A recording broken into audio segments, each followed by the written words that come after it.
Well, well, well. Hello, everybody. Hello. And it's a hello from the people on Discord as well. You can unmute yourself, say hello, people on Discord. Hello. Hi, everyone. How you doing?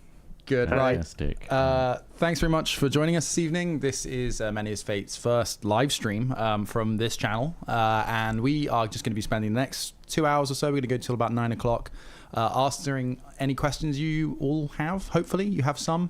Talking about the game in general, how we think it's gone would be great. You know, like some of the progress we're making, what's to come.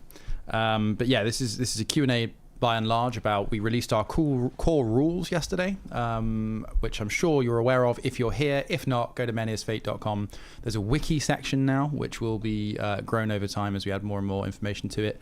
But that has our core rules on, and tickets are also available. But hopefully by the end of this, you'll be very keen to buy one. A bit more clued up about Menhirs Fate in general, so should we just go over some real basics before we get started? Because let's just assume no one knows what this is at all. Let's not jump in and people assuming anything at all.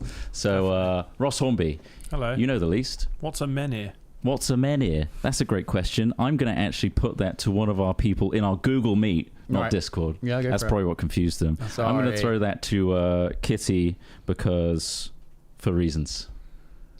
Is it because I'm the only Welsh person here? Yeah, that's Kitty. Say hello, Kitty. Hi.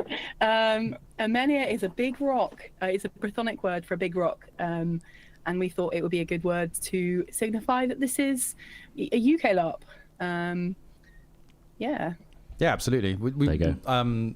We have wanted to, as part of the ethos of the game, is to draw upon as much Great Britain, United Kingdom kind of lore and words and concepts, just because we have like a lot of really interesting and rich things to draw upon. So yeah, it's a good example. And it was quite a while before we landed on Menhirs Fate. It was, as yeah. the name of the LARP. That was quite a lot of back and forth. But yeah, that's the reason for Menhir. It's a big stone, and that stone's going to be very relevant to the story that you're going to be experiencing on the field. Yeah, Nick and Dan, what kind of why is the Menhir relevant to the game? I'll let you take this one, Dan. How is it relevant? What do players do with it? So the thing that makes it relevant, the thing that's going to really kind of make it big in our game, is that it is the embodiment of the kind of the struggle that the players have. This is the thing that lets them do their magic, the thing that actually lets them begin this great pushback, this new creation. It's been around for so long in smaller parts, but now there's one great one, and this is the thing that allows our players to begin the game, begin Menhirs Fate even. Cool. So it's sort of like a conduit of magic, is that sort of thing? Would you describe it as a conduit or a font of magic, something like that? Yeah, it's a conduit of magic. It's going to let our players kind of do the big weavings, to do these huge workings of magic that are just, they're going to be phenomenal. They're going to be able to change the world, potentially. Nice. Right, Ross, next question. That was a very, I feel like I skipped a step. Maybe the first step should be, what is LARP? What does LARP stand for? And what is it? Because I think that's the first thing that people should... You could probably answer that, Smith, right? Anyone I've spoken to who doesn't know what it is, they're like, what's LARP? They don't even know the acronym. So that's the first thing I think people should what is LARP? Everybody has their own impression, and I want to get that from multiple people in this call. But my personal... at its base, the way I normally describe it to people is it's D&D in real life. Yeah. It's like playing an MMO, but the world is real. It is collaborative storytelling. It's an amazing escape. It's I don't know, it's the best way to spend your time. What do you guys think in the call? Well, LARP is an acronym. Yeah. Live action role playing, of course. Yeah, well, you stole it. I was going to say that. Sorry, mate. That was my answer. That was your thing. Yeah. Yeah. But live action role play literally means you're playing an RPG in real life, but you inhabit that character instead of playing it on a screen. Mm-hmm. That's how from the gamer mind, That's how I describe it, is you're inhabiting the character you've always wanted to create within the world and the rules of the world that you're entering, the LARP fest that you're joining, like Menhirs, for example. And then you get to act out in real time with no like pre-chosen dialogue options. It's all you, the life you want to lead as that character, learning and exploring and developing and growing. That's live action role play, and you are immersed. It's an immersive experience. So everybody around you is also playing their roles, playing their characters. There's also NPCs, which are run by volunteers that are part of the Menhirs Fate team, that give you plot, that act as certain characters and roles, to encourage you to do certain things, to fight certain battles, to engage in politics, to trade, all that sort of thing. And there's physical representations of everything as well. So everybody's got coin, everybody's got resources. So it feels very tangible and immersive as a result. So it's kind of like RPG plus, I'd say. Yeah. So Johnny and Kitty, you've been running many different kinds of LARPs. What do you think for you like ties it together? What do you think is, how would you describe LARPing to someone? How would you sell it? I would basically describe it as a video game in real life, exactly like you have. And there are so many different genres of LARP. It's not just fantasy. Pretty much every genre that exists in TV and film also exists in LARP, because it's essentially just creating that world that people want to experience through, watching their favorite TV show for a long time, or their favorite movie genre, and using those tropes to create a kind of an inhabitable world that makes sense and is a closed world that people can then really engage with and take part in, like they would if they were the main character or the side character or possibly a villain in that story. It's all very collaborative. You said like about how it allows people to like play out like how they do things in games and role play and in different concepts and identities. And I know you've spoken when you were doing the costume design and the visual briefs and stuff. One of the things you focused on, and you were saying about how you looked at things that people might want to play and the opportunities for like different costume briefs that we can then work into the game, right? That's kind of the way you led it. Can you elaborate on that a bit? Yeah, there was, I think there's some LARPs in the UK that have really struggle isn't the right word. LARP has been going for so many years that social media and things like TikTok and like the visual mediums that are now really popular have encouraged a whole load of really amazing costume making and sort of character creation, OC creation, and book talk, I think, has really influenced that as well. So people are making incredible costumes and want to wear them to places.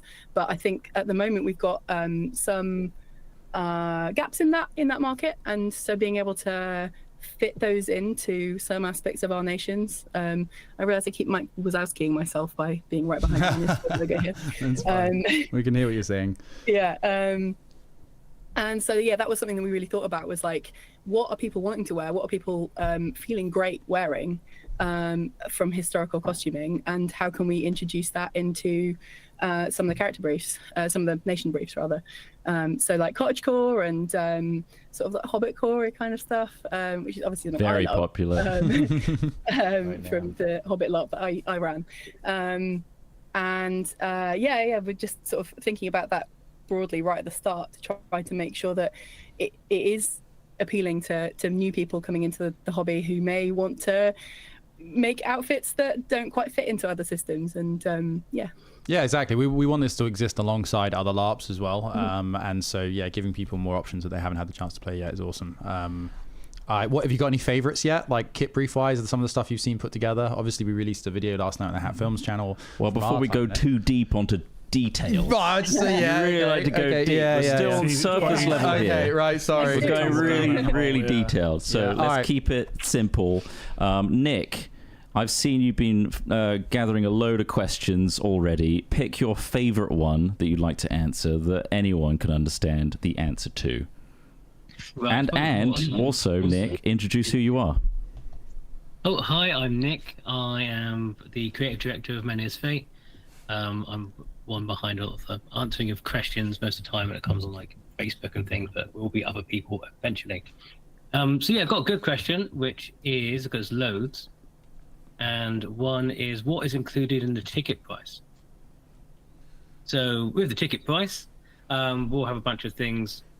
So that gives you your 3 days of camping. So you're there Friday, you stay over Friday night, you're there all Saturday, and you're there Sunday until, we'll probably think time in is going to be 3 p.m. Time out. Yeah. In that, you make a character. We have a team of people who will be writing plot not only for the nations, but also for the guilds, as well as the world plot. And in that, you make a description of like your character and your group, and the individual nation plot writers will try and incorporate your group and what you do individually into the writing of the story. So we'll make sure that's things that your group is interested in, or might find a bunch of people that are interested in something that we can all kind of like put a focus quest together and kind of like tailor it a bit more you would do normally from like a Fest LARP experience. But on top of that, you also get to choose a resource, and that could be having more metal coins, because we're going to have an economy in our game, as well as different resources. So choosing what you want, choosing what resources you have, we actually give you either metal coins or fizz reps or a mix of both, depending on the options that you choose in the game. So yeah, so it's giving you 3 days of that. We also give you the your in-character passport, which is what accesses your bank to make sure that everything is nice and safe. So you don't want to go into certain areas of the game with all your money on you. You have a bank that will keep it all safe for you. But it'll also give you access to, obviously, when you're at the game, we're also supplying medical. We have showers there. There's toilets. There's also going to be mental welfare there as well. The lighting, it helps pay for everything that's what's included in your ticket. I know some of that's really basic, but some people are brand new to LARP, so it's trying to get everything in. I'm going to get even more basic, Nick, and you're going to answer this again, because I got you now. Yeah. Okay, I bought a ticket. I've never done LARPing before, and I don't even have a costume or anything, but I've seen the nice artwork, and I turn up to the field because I know the address at least. I figured that one out, and here I am. I brought a tent from Anster, and I forgot to hire one because that's an available thing to do on the website at some point in the future. I turn up to a field full of people in costume or just still setting up. What the hell do I do? Right, so that in terms of don't have kit, need kit. So one, we're going to have an amazing costume guide that I'm sure Kitty will talk about more later on when that's kind of coming out. All the amazing things you can do with costume, how you can either make it yourself or get it from a bunch of suppliers. We also have some traders at the event who can, if you don't turn up with anything, you can probably buy all of your weapons, all of your clothing from the traders at the event. But on top of that, you turn up, you drive in with your car, or you can get the shuttle bus from the local train station to us, and turn up, you go in, you park your car, or you drive your car if you've got gear into your nation zone. You set up your tent or put your stuff into your tent that you've pre-booked, and you can make your in-character space. If you don't have an in-character space, you've also got the OC area. So we have something called outer character, OC, and in-character, IC. In the outer character space, you can put up your plastic tents and things like that don't fit in the world. You can sleep there at night and store all of your things, or you can sleep in the in-character space if you have like a canvas tent or something equivalent that matches with the world. You set yourself up, get your gear in, and then we're also going to have things like new player briefings and new player skirmishes. So things that help people get into the game, work out what the rules are, and we'll talk you through everything, make sure you're happy with what's the combat like if you're interested in the combat, what the money is, how much it's worth. We'll go through all the stuff from the basics to the more advanced stuff of the game at the event before time in.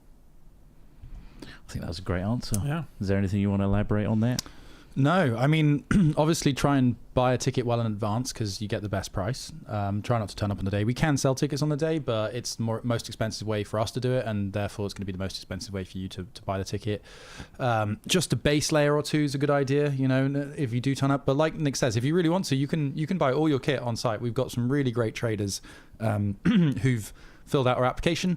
A lot of the familiar traders we know, Kitty, for example, works with traders as well. She's got her own business on the side making things for that as well, Kitty, right? Sorry, I don't know the full details of it, but I know that you're very involved with them.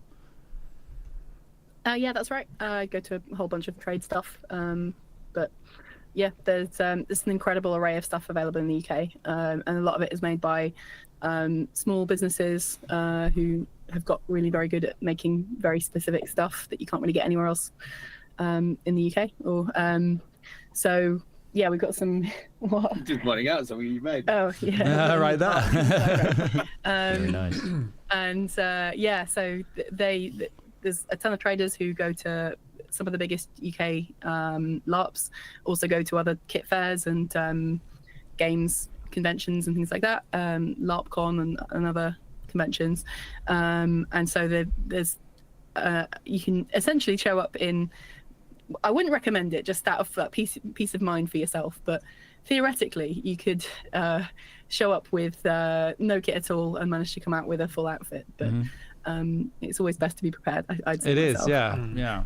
Agreed. Bin bags on your feet, bin bag on your body, and you go. The best way to is not do that. Don't take that advice. No, it is important to say that we do maintain a kit standard. All LARPs do, and as mentioned, we will be bringing out more media in the future on this channel, on the Menhirs Fate channel, that will help people understand the kit requirements and what we're aiming for. But also that turning up and looking the part is one thing.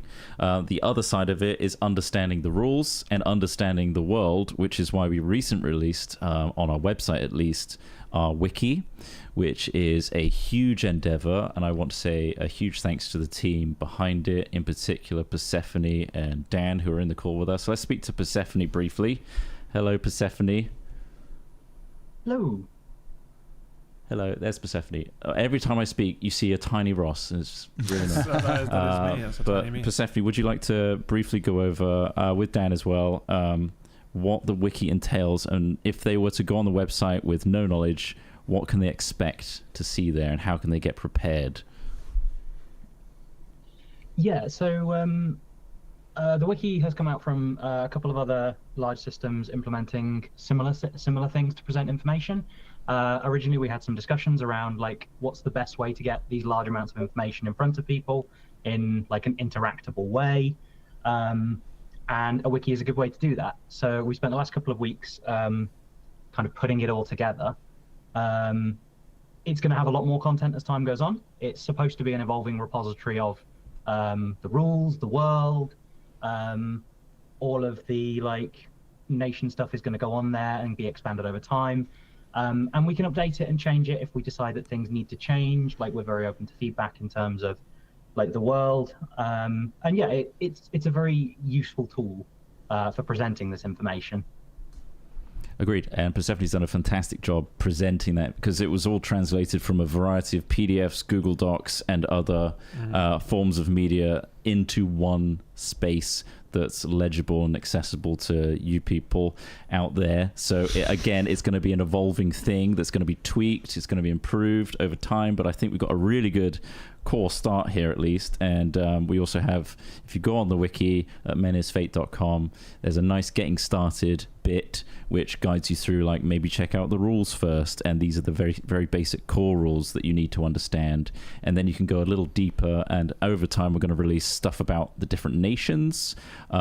Kitty's going to be heading the look and feel, and by that we mean what the costumes kind of briefs are for each nation, and what they kind of represent, and what they could look like, to give you some inspiration, some ideas of what to either purchase or make yourself. And then from there, yeah, you'll be having, between now and April, plenty of time to watch our wiki and other information evolve and get you guys on board. So Tons of questions, I'm right? just going to rattle through a few of these questions, because some of these are quite quick to answer. Yeah. So, will you be doing a monthly installment plan for ticket purchases? At the moment, there is a Klarna option that we enabled yesterday. Yeah. We will be looking at other options, what facilities there are available to spread payments. I'm not exactly sure on the terms that Klarna are offering right now, if there's a 0% period or whether there's a percentage period. At the moment, it is like, our... whatever they're called, merchant. It's a merchant end monthly installment plan right now, but we will look into that and how other people have done it. Ben Hicklin asked, any idea on how on-site camping will work? We have a group that would like to stay together, but we aren't thinking of playing the same nations. Wonder if that would be an issue. So, with most of the festival LARPs, including ours, the camps are split into nations. There will be in-character and out-of-character camping. So I think the best solution for you would be to have people camp out of character and then play your individual nations, and perhaps have one group of people within one of the nations be your hub. There's nothing wrong with, say you're in Morvalis and I'm in the Wonder. There's nothing wrong with a Morvalis costumed player spending the entire weekend at their Wonder Friends camp. There's no problem with that. But like physically camping together, the idea is that if you camp in the in-character field, you probably would be camping with your nation. Whilst of course out of character camping is just everybody. We do have areas for accessibility and things like that planned into the campsite as well. We should hopefully be in a position to release what we think the camp plan will look like very soon. That is one of the most complicated elements of this whole project. Getting the site plan right. We have been working for literally months on that, backwards and forwards, with several professional companies we're using to create a really quality experience for everyone, not just for the game, but also all the infrastructure that goes into it. We're going to do our best with the scale we've got to put on a really nice experience for you all. When it comes, so Valen, and anyone else want to add anything to that on No, Google? that makes sense. Again, it's like story-based and also logistics-based to have people within their nations. If you're an in-character person who's like, I'm going to go visit the Wonder, you want to be able to go to that area and it feel like the Wonder. If we kind of mishmashed all the nations together, it would be quite difficult to distinguish that sort of thing. So it's more immersive to have people in their designated nations and for you to travel between them. Any thoughts from Google? Any thoughts from the Google Meet team? Anyone have any extra things to add to that? That's a no then. Sorry, I guess. Right, so next question. We give them 2 seconds so we move on. Yeah. Valentine Vedegen. Sorry, it looks like it might be Dutch. Question. With a genuine concern about fans of Hat Films joining MF to meet the people from Hat Films, what is your strategy on encouraging positive and discouraging bad behavior outside saying this? Well, ultimately, we'll communicate everything as best as we can to our fan base. And if people can't abide by those rules, they'll unfortunately not be able to attend the event. Like that's as simple as it is. It's simple, right? Yeah. Like Ross says, good faith. Yeah. It's also a case of, just understand general respect. Everyone goes there. Like we said in our announcement video, a lot of people are there for escapism from the real world, us included. We don't really want that real world leaking in, and we don't want people breaking character to come ask for a selfie, that sort of thing, which has happened and thankfully doesn't happen much anymore since we've communicated this sort of thing. People are really good. People are generally really good, so we're not that worried about it. However, for anything like this or anything where people are breaking rules or misbehaving in any way, we have a professional on-site security team working around the clock to make sure everything is fine, and also we have a welfare team for your mental health as well. So we do have this in mind already, as well as disciplinary processes and other such things. That actually bleeds into something a little bit later, which is from Christopher Lamb. I'll quickly skip to that one. While I'm pleased to see rules, I'm intrigued as to why no safety or accessibility policies have been shared. Can we expect these? If so, when? Yes. We were literally working on these today. So we have a very professional person working on this. They are creating all these policies for us. They then go through review at the director's level. So we check that everything that's been created is appropriate for the LARP that we're trying to make as well. And then there's a few other processes we're going through at the moment in order to get those policies airtight.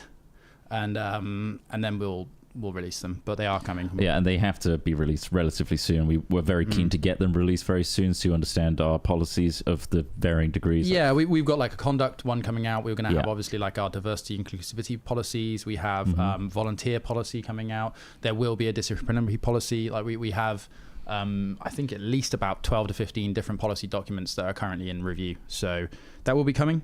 I'll continue on. Harvey Smith, I've seen that there is a traders form. Will the traders be in an IC area or in the OC? Now, at the moment, we haven't spoken too much about this because we're still finalizing our camp plan, and we don't want to give people information that's just going to change. However, the most likely format right now for the site is that there will be a large in-character area. Then next to that will be a large walled area with like an in-character style wall. We're going to try and create, I mean, it's going to be freestanding stuff, but we're going to try and sort of spruce it up to make it look nice. Then as you go through the gap in this wall, which is screened from the in-character area, in there will be all of our traders, including food and LARP traders. You move through there into the out-of-character camping area and car park and things like that. So essentially... It's like the bridge between. Yeah. When you move on and in and out of the in-character area, that is where all those traders will be. It's in a really prime position, and we're doing everything we can to have it as included and in the space as we can, whilst also not ruining people's immersion by, say, having a food truck that doesn't look right in view of the players. So we're working on that. Yeah. Okay, so this one might be Kitty can answer this from Valentine again. At some LARPs, if you start by wearing reenactment kit from certain period year, you're doing pretty well and fit straight into certain nations. Does MF have a base year and nations? You got a bit of guide on this? So we've got quite a wide variety of inspirations to the various nations. So the earliest inspirations come from ancient Greece and Rome in Kairos. And I think the latest are the 1600s. Yeah. So with Hammerstadt and Portalis a little bit as well. Yeah. You got Elizabethan. Yes, which is 1500s. Yeah. But each nation has is what I'm currently working on. It's what I've been working on for the last 3 weeks, getting it on the wiki, and 5 months putting it all together. Is a distinct what word am I trying to say here? Distinct breakdown of each nation and exactly how the kind of historical inspirations for those, the fantasy inspirations for those, the various elements that are sort of coming together to create a creative kind of pool of ideas that are what the look and feel of that nation are. So it kind of depends on the nation in terms of sort of reenactor stuff, because a big part of the Hammerstadt brief is that one of the things we're thinking about is that Civil War gear is very easy to get hold of in the UK. That's the English Civil War, because there's a lot of reenactment groups that make incredible kit and then sell it on. So that's a big part of that one. But we've got a lot of inspiration for a lot of the nations. But it's all very, very, very, very close to coming out. Awesome. It's a lot of work, but they're doing a great job at the moment. We do have, if you can't wait for the look and feel, which is a very in-depth look at each nation and the inspirations and the breakdowns of costume, that sort of thing, we do have on our website, which I can show you. Check this technology out. This is my laptop. On our website, you can go to the nations, and we do have phenomenal art by Alicia. Please go check them out. They've done a phenomenal job giving a representation of one character of the nation. There's so many different more options, but we tried to distill it as much as possible into one character per nation. And you can look at each nation. For example, Hammerstadt was just mentioned, and there is a small section here that is text-based of look and feel to give you a little idea of what the costume could look like in this early stage. But like Kitty says, there will be a far more fleshed out look and feel with pictures, because we did a whole thing where Ross took a bunch of pictures of people in costume to give you some inspiration there. So yeah, look forward to that coming soon. TM. And that answers Dejected Stephen's question of, I'm conscious about the fact we have less than 150 days to create kit, which is plenty of time. Are there plans to release more detailed kit proof soon? That's the answer. 1 second. Do we want to put a time on it? I guess we can't. No. Kitty, have you got anything to say about time scale? You can be very vague. Within a fortnight. Within a fortnight. Not the game, the time, right? Yeah. Not the game. Right. Oh, what? But Sorry, I thought you meant the full look and feel briefs. Yeah. Yeah, I was making a it's just hilarious confusing Fortnite people. joke, don't worry. Yeah. Right. So we've got quite an in-depth one here from. Hi, I would love to hear more about the national positions that have been mentioned, as well as if there's any military campaign to participate in, and if so, how does that work? Nick and Dan, do you want to talk about that? You go for it, Dan. Of course. So, obviously, the game is based around the fight for like everyone getting their land back, but only their land. Kind of everyone knows what was theirs to begin with, so anyone's just kind of looking out for humanity, trying to get their bits of land back as a kind of like everyone working together. So there is going to be a campaign, as well as this kind of plot that's very much about fighting the things that are in front of you and taking small progressions forwards. There is going to be a campaign which players will be able to interact with. Players can both win and lose the major campaign, and they can expand their territories, and potentially, they'll be able to push the corruption back, or there will be chances for players to fail, and not every mission is an auto succeed. Yeah, absolutely. It draws on something that it's a fairly simple concept. We're putting a direction in front of our players. We're giving them choice. We're giving them different ways to achieve those objectives. But ultimately, it is a fairly simple concept of like the world that was once shared by these nations has been taken over by a great corruption. You now need to get it back. And we're drawing on things, I always talk about Slay the Spire. There's a great roguelike card game called Slay the Spire, where there's a map on it and you choose your routes up through. And each time there could be a question mark. There could be a room that has a fight in it. There could be a room that has treasure in it. And for me, I always think about the way that we want to steer the players in that sense is just simply using systems like that, and then everything they do and all the things that our amazing writers do layers on meaning and context and color to that choice, to that experience. So really, we want to create something that players can feel like they're easily collaborating to achieve. They feel a sense of success, not a sense of disheartenment, and they feel like they have an impact on the world. And that's I believe there was a question, I don't know if the specific name, but I think a general vibe of what makes our Fest LARP distinct and unique. Like, what's the sale here of why would you come to this one? I did see that. Somebody asked, you mentioned that it's like LARP 2.0. How exactly does that work? That was kind of my fault. How does it differ from other LARP events? I will say that's my fault. I got excited, and in my mind, I kind of feel like we do have a really incredible team that is considering the current LARPs that are out there and taking the best things that that we get excited for, and the best mechanics, and the things that we really like in LARP, the things we would love to improve upon and thus make a new LARP out of. That's why I consider it to be like, if we were to do a LARP and do it better from our perspective, what would that be? And hence the coin term by me, which is not coined by anyone else. It's my own opinion. LARP 2.0. I thought it was the Avengers comics. And the Avengers. Well, to be fair, we got Avengers Kitty, Johnny, Persephone, Nick, Dan. Those are the Avengers to me. Yeah. You can assign yourself like who gets to be Iron Man. Who's who. That's a good answer. Do we have an answer for what makes our LARP a little bit different? What makes Menhirs Fate a little bit different? Nick, do you want to take that one? Yeah, I want to start off by saying, obviously, I'm Iron Man. He's Tony Stark. Yeah. So, that's the important bit. But yes, so the bits that make us different is, obviously, we've looked at LARP and the psychology and sociology of LARP, and I've done a lot of experimenting with games I've done before on how we're going to change things and make things a bit different, and also kind of utilize that in a very, hopefully, very effective way.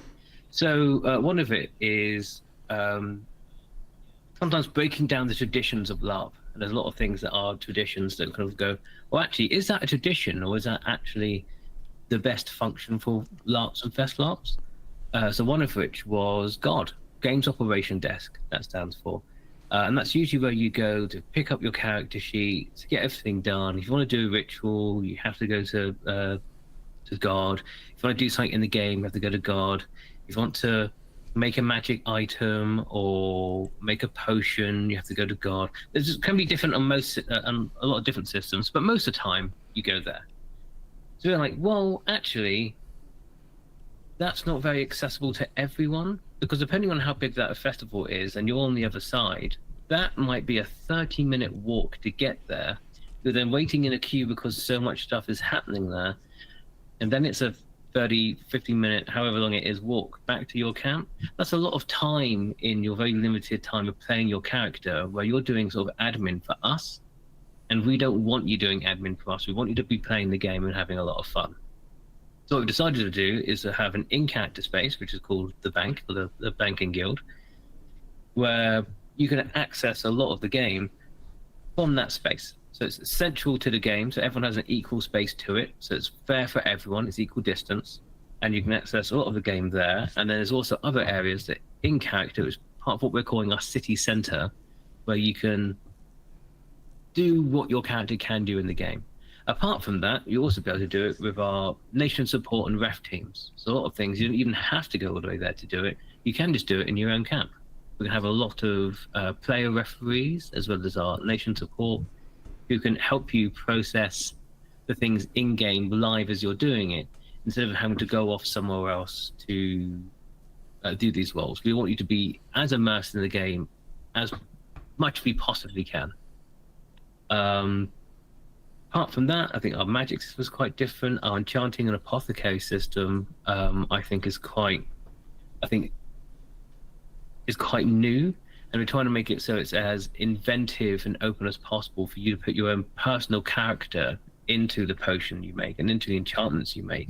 So there's actually game there in crafting, where usually it's just I make the same thing that everyone else can make. This way, I think it just personalizes a lot more. So that's just a mechanical way. I think mechanically, we're trying to make it so you have freedom to play the game as much as you possibly can, as well as we're really caring, and this is the main point, we very care about the narrative. This is a narrative game. We care about your individual and your group's narrative and your narrative journey. And that's where we're focusing on. So we're not a big political game. You know, PvP games are big. There's a very successful one. And we're not doing another LARP 0.2. We're doing an us.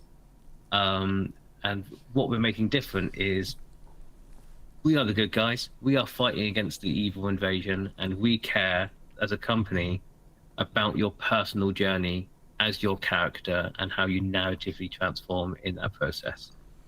So we have things like special NPCs that can go out and interact with your character, but also in a way that is a narrative sense. So usually in LARPs, dying is like, or retiring is the only way you can end your character's timeline. And with us, what we're doing is we're giving a bunch of different options for your narrative end.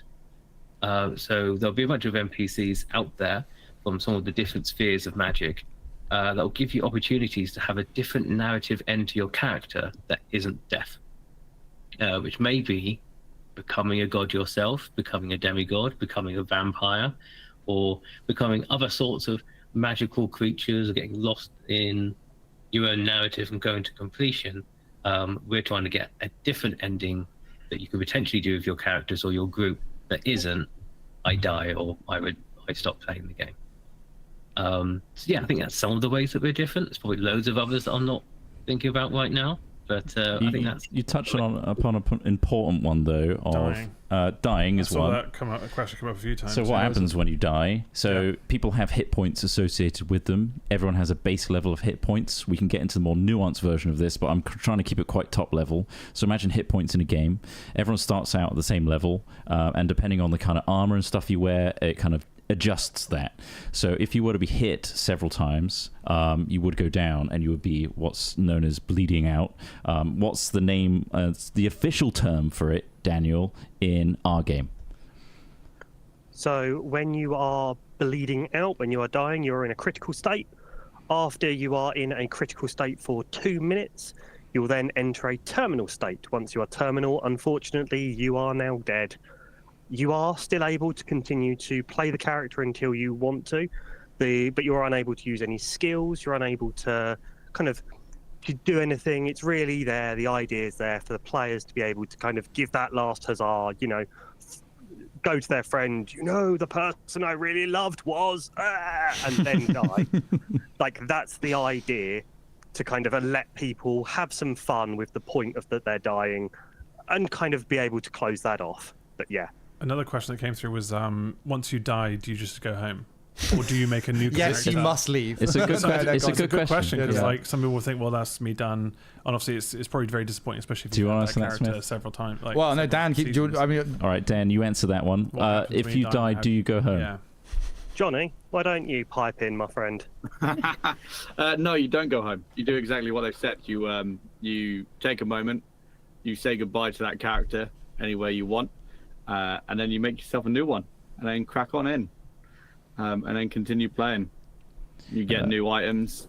You can choose a completely different nation, different build of the character, and then you go back in and you go and watch your friends cry about your old character. That's the And at that moment in time, costume-wise, are you able to just continue as you were? Like, let's say you brought only one costume, right? Yeah. One outfit. Good. It's a good point. I imagine you would just be like, I'll amend it for next time. I look just like that guy that just died. A cheap option is I'm my cousin and then you want to just put some accent colors on that eventually, like start to change it perhaps. You can also just be in limbo for the rest of the event. Yeah, for the rest of the event. So you could just turn up, like take some layers off so you look a bit more basic and be like a peasant for the rest of the event. Or if you're really keen to get a new character going and you've got a character in mind, or if it's a little bit too much, you've just lost that character, you can't even think about being a new character right now. Be something else for a bit, act like that, just be good game for other people for a bit, and then listen to everyone sobbing and crying about your character that you just got killed, and then think about it later. Who died? You have options basically. So there's a question here from Abby asking, if a person wants to play a character for 3 events, then creates a new character for event 4, but then the next year wants to go back and play your other character, is that possible? Have we decided that? I'm guessing no, but have we actually had that discussion? Is a character attached to a ticket price, I guess, or the ticket? Well, is that what we're saying? Well, Nick and Johnny and Kitty, like, what do you think? Because obviously with Empire, the one we play, like, once you end the character, you end the character. You can't jump between characters. You are that character, right? It's a thing that comes back from, well, this goes back to my early days of LARP. Shows your age. Shows my age. Where you could have a secondary character, but people did abuse it. It's something that we haven't spoken about as a company yet, because currently I believe the norm now of live action roleplay is to stick with one character, and if you need to change to a different character, you do retire that other one. But it's a discussion that probably we will have to have and put out in a couple of weeks' time. Yeah, we don't have a definitive answer basically, but we don't have anything right now. So look forward to that information coming out soon. I've seen this question a few times. Yeah, go on, Ross. Various people. And also, do you have any questions based on what we said already? No, not anything what you've confusing? said already. That character one is interesting though, in terms of like, because obviously you might have several different outfits and stuff that you want to go and try out. I don't know whether you've gone before and just been like, oh, actually I really want to be this other character, but you have to kill off your other character first and then retire them. Or have no stake in the game. You can walk around, but you again won't have access to any skills because you won't have a character built. So it puts or more resources onus on it being you're playing that game as that character. It kind of helps both you and other people have a stake in the game. Like, you're focused on this character. You've got this character. You want to keep this character alive. You don't just want to flip flop. It's kind of like save scrubbing it's not like, in games. And it save scumming. It's not like sorry. It's like to just dress up as willy-nilly. The idea is you put some time and effort into considering your character, who you want to play as for the weekend, and actually acting that out and seeing it through. That's what I encourage. At least. Guess like there's nothing wrong in just in that first event, if you want to use one character, go, I've got an idea for another character, so I'll just go nuts with this one, die at the end of it, and just have a good time. Absolutely. And you don't if you don't like you like pick a load of skills, you create a character, and you're like, oh, you know what? In practice, it's actually really crap and doesn't suit me at all. Go out in a blaze of glory. I think that's quite good. And then retire that character and make a new one. That's fine. That's totally fine. This one was from Tyler Pat Jobson saying, I'm a newbie, still unsure what to expect from the weekend. If I'm solo, will I be able to join groups am I assigned tasks and challenges, or is this strictly a group-based game? I guess like figuring out how to, whether you go there and immediately start joining groups, would you have to be this kind of extrovert, it's tough, social right? person? I don't know what the vibe is. The anxiety is strong with this. I think Nick's idea. had some good ideas on how, from the start, about how we take this on. Like, how do you do it as an individual that's terrified of social encounters? How do we engage those people as well? Nick, do you want to talk about that? About, like sending out NPCs and things like that, finding people, etc. Yeah, so we're trying to have a variety of NPCs that will kind of interact differently. And also, some of these NPCs will be from the different spheres of magic. So they won't be human. So they'll have very alien ways of thinking and going about doing things, which will include sometimes not going for what usually happens at LARP, is going for the person with the biggest voice, the most charismatic person, and kind of engaging with them. And a lot of the time, not negatively, but they kind of soak up a lot of plot sometimes. But with having alien mindsets, you can just go in and go, I'm not interested in that person, just ignore them and kind of carry on and try and find the people in the back. And I've been talking to a lot of people that suffer with anxiety and other things that make it difficult to kind of like engage with plot, but they still want it. But I find a lot of the time they don't want to engage a plot that has a massive effect on the game. Like if they make the wrong choice, someone dies or something blows up or something bad happens. Yeah, so we're having a bunch of NPCs that kind of go out looking for people that are sort of being more in the background and kind of asking if they want to join in with a bit of plot and quest, but knowing that they are putting them on something that won't have a massive negative effect if things go wrong. So it might be chilling out with a bunch of like the Fey kings and queens of Fable in a Fey banquet on the other side of the hedge, and they kind of chill out and have a chat there, and find a lot of kind of interesting information and maybe pick up some really cool in-character magic items, have a lovely time and leave. Because not all plots and quests have to be this big epic thing. Sometimes it's just be having a lovely time or seeing a theatre show that's just for you and 20 people. It could be a variety of different things that aren't just combat, because LARP isn't just combat, it's a load of different social activities. Even one of our gods is the bard in our game, which is because we are so interested in the amazing amount of music and performers that are out there in LARP that just go off and do all these things, and they can go around to different camps and different tents, and they'll play music for you, like either for free or in exchange for some of those these coins that we'll be giving out to you as players. So you can hire bards. You can hire bards to write music just about you and your group, and you can all sing along that song later when you know it.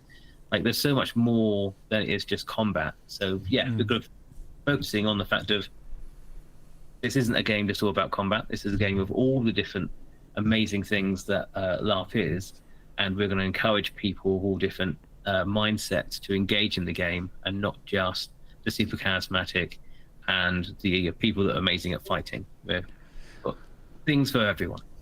That's a really good answer. To add to that as well, another question that's kind of adjacent to it, these fest LARPs are big. There's lots and lots of people there, and sometimes it's overwhelming. It was for me going to another LARP, Empire, I've been to that one before.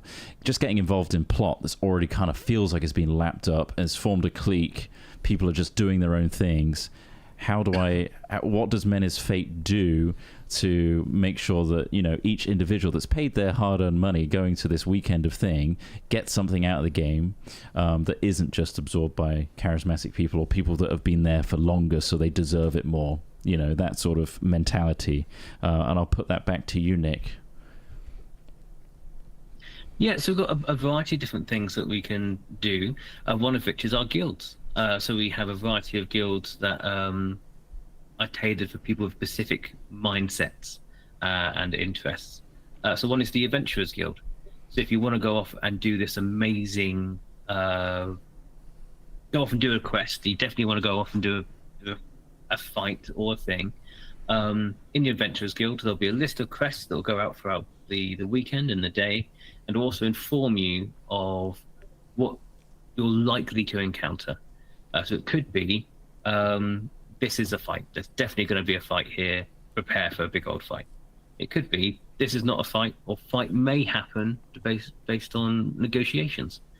Or this is definitely not a fight. There's no fights here, but there's still an investigation, a mystery to be solved, an investigation to be done, or a diplomatic talk with friendly NPCs. And that's just one that you go off and do. And to make sure that everyone has a go at that is when you sign off to join that guild, you'll get a little guild card. You'll kind of sign up, you be part of the Adventurers Guild, and every time you go off and do a quest for them, you'll get paid for that, or there'll be a reward from doing the quest in some way, and you'll get a little stamp on your board. You collect stamps and you kind of level up and you'll be able to do more difficult missions. But part of that is, if it's like a beginner's type quest, which at the beginning of the game will be like 90% of the quest of the Adventurers Guild, you have a stamp because you've already done one, and then you're in a room for the 20 people that are also waiting for the next quest, which might be, we'll say just 20 people as a random number. But there's 20 people there that don't have stamps, and you have one. Those people will go first. So that way we make sure that everything goes out and everyone gets a good go at playing the game. If there's 19 people there that don't have stamps, and you're there with a stamp, then you're on that quest as well. But we've got lots of different guilds that are all off to do different areas of the game. So whatever takes your interest, you can just jump straight into it and get involved in a thing you'll definitely like. Apart from, obviously, there'll still be the world quests, the world events that will be going on around you, as well as the national ones. And again, we have that. We'll be having an amazing team of people in each nation trying to work out what everyone likes and interested in their own nation, because they're there with you every event and they're reading your kind of backstories when you kind of write in your character to personalize what it is you want to go off and do and make sure that everyone has a great time. Yep. And to add to that as well, as Nick says, the NPCs or the crew, the people that will be helping us, which you can sign up right now.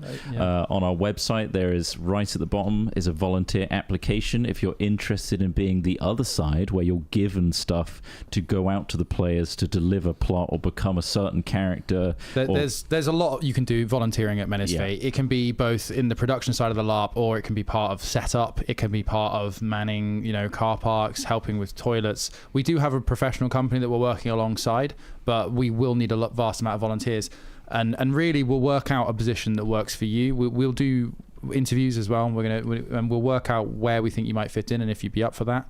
It's happening very soon, in fact. It is, going through the applications very soon. And it's things like, for our volunteers, we'll be offering things like free tickets. Obviously, we're going to do t-shirts, we're going to throw them a pie at the end of the event.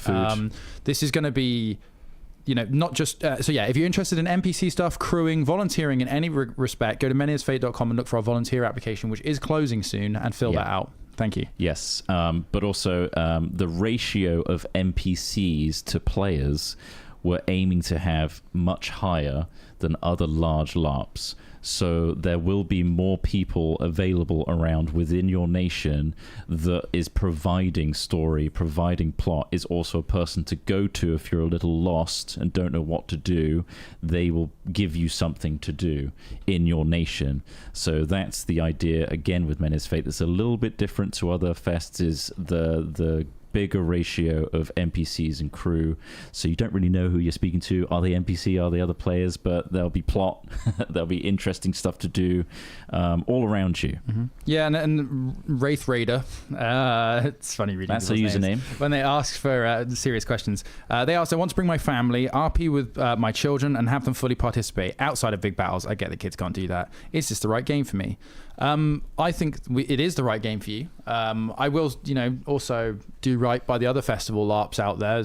They're all family games, our LARP included. You can bring your whole family, and it's a game that can be played from all ages. From the youngest right up to the oldest, and that's what's awesome about the hobby in general, but also something we're trying to do. Also, to protect people under 16, there are different rules and different limitations to people under that age that we have implemented that are part of the rules section on the wiki. But the basic gist is the main combat encounters that involve lots of people are not for anyone under 16. Is the just basic. The main so we are creating special encounters for people under 16. So we will have they can experience the whole game as it is. It's just the main battles.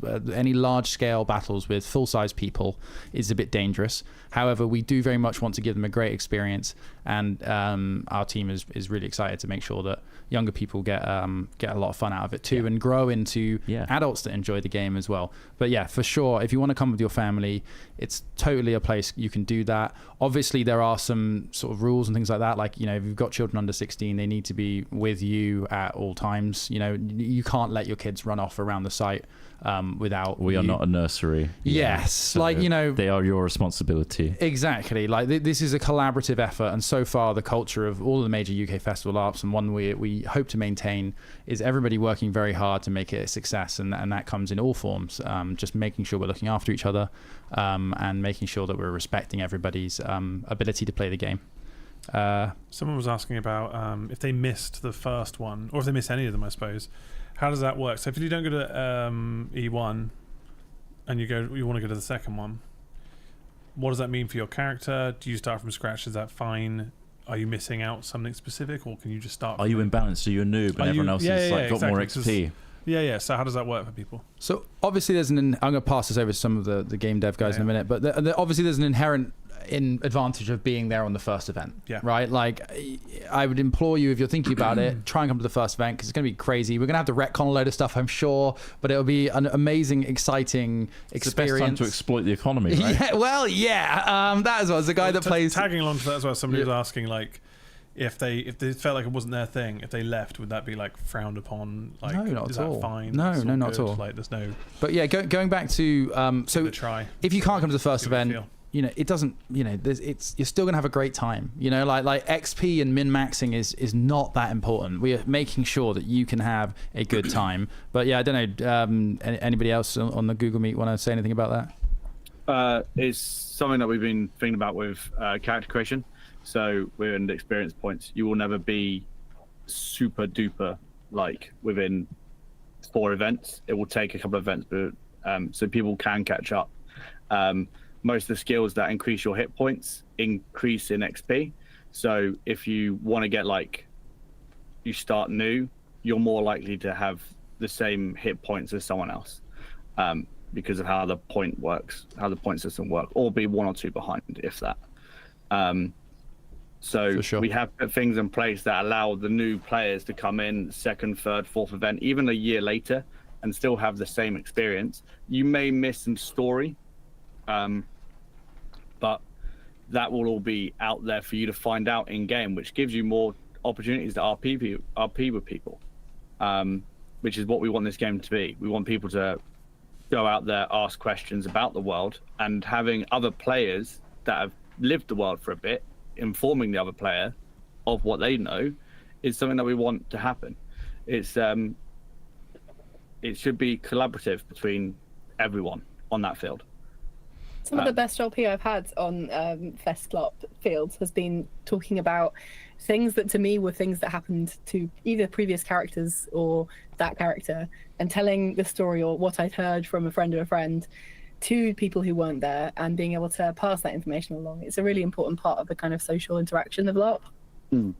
Yeah, totally. Yeah, and certain battles or certain events and intrigue becomes like plot or historical that gets written in books and told from word of mouth, and they become the world lore, you know, that's awesome. Evolving all the time. So that's the exciting thing about it.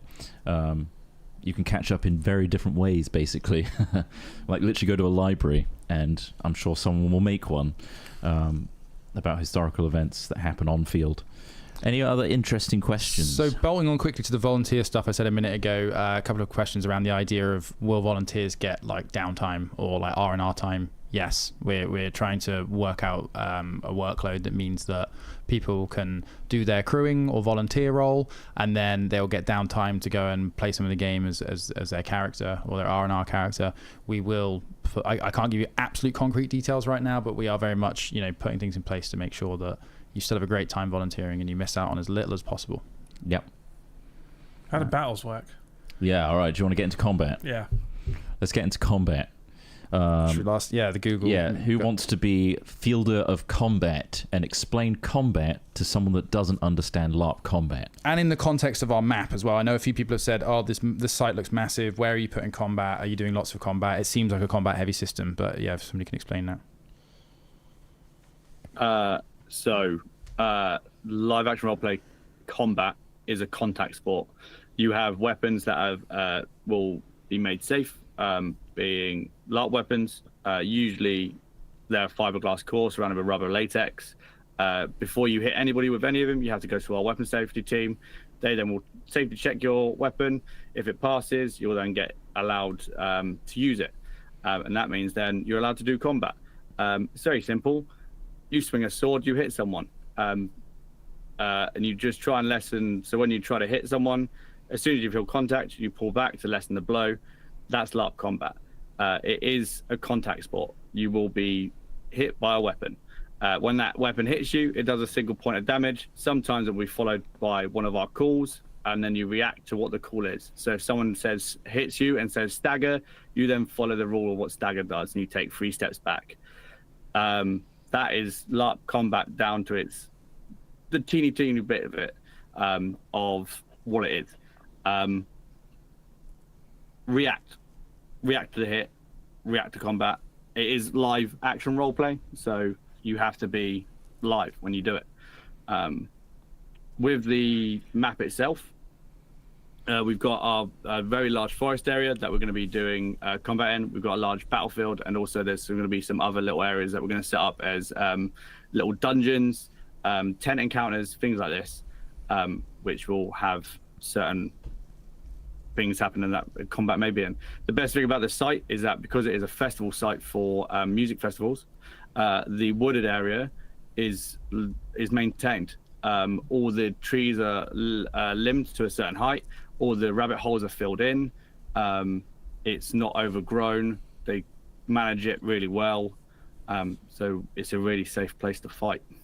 Unless you're a rabbit. Unless you're a rabbit. The holes have been filled in. But yeah, they do a really good job at keeping the site nice and clean, which is awesome, and safe. And all the branches are even trimmed above head height, so there's no branches like sticking out at you in the place where you're going to be doing combat, where there's trees, which is awesome. How nuanced are things like, so when you said about staggering, a call, yeah. Who's sitting there going, well, he has this ability, Refs. Or do you just have to trust that someone, because if I goes, oh, I saw a guy say stagger, so I started saying it to someone. All right. And then Great how question. was that work out? How do hit points get counted? Yeah. Smith, do you want to answer that one? That feels like hard to track. It's an honor system. Ultimately, I mean, we have battle refs. We'll have refs that are watching the action. But ultimately, if a person uses an available call in the game, as long as they don't use it an unrealistic amount, because we have, is it Vigor that we're using for our calls as the resource? Is that right, guys? Yeah. Vigor? Vigor is the right one. Vigor is the one for combat calls that fighters will be using. There's also Faith and another thing that will do other calls, because of course we've got magic in the game. But yeah, so a person's only ever going to have like a few of those. They're not going to have many. Yeah. So if a ref or a player sees something they think looks a bit out of the ordinary, go and tell a ref, and the ref will keep an eye on that person. Then they might come over and go, "Excuse me, how are you performing that much stuff?" Yeah. Okay.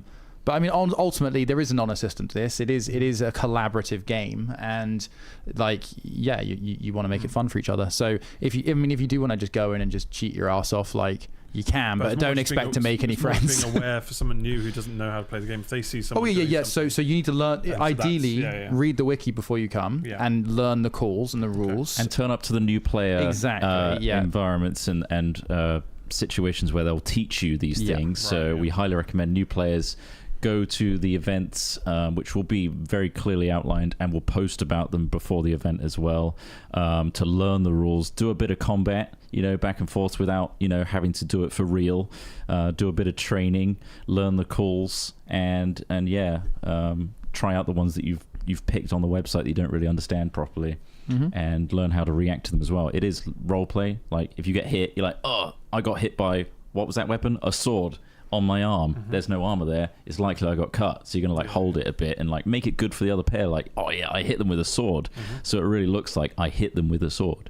And then HP, anytime you are hit by a weapon, it's 1 HP across the board. It's a global hit system. We discourage head, but if you do hit head, it's 1 HP, as is everywhere else. Is that correct, Dan?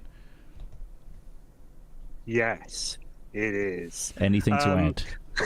A nice simple question. Yes, it is. We obviously have a call system, so every point of damage, every time you hit, it does 1 point of damage.